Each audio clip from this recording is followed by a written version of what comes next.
Tepat di area Lanut Sri Mulyono Herlambang Bandara Lama, venue golf Angkasa Driving Range diluncurkan Sabtu pagi kemarin. Sarana olahraga berkonsep taman olahraga dan rekreasi memiliki lapangan seluas 4 hektar, menjadikannya akomodasi atlet dan pecinta golf di Palembang berlatih untuk meningkatkan kemampuan. Driving range ini memiliki puluhan tee-off dan 9 VIP room yang langsung dijajal pengunjung. Ini dulu memang sudah ada tapi sudah lama tutup, sudah beberapa puluh tahun ini tutup dan terbengkalai tidak terawat sehingga kami melihat kan perlu perbaikan. Ini bisa dikatakan diperbaiki semuanya. Ya, jadi bisa dilihat ini bangunan juga masih baru, lapangan juga masih baru, semua rumput belum sampai hijau.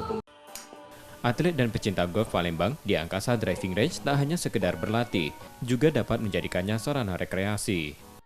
Tim Liputan, Kompas TV, Palembang, Sumatera Selatan.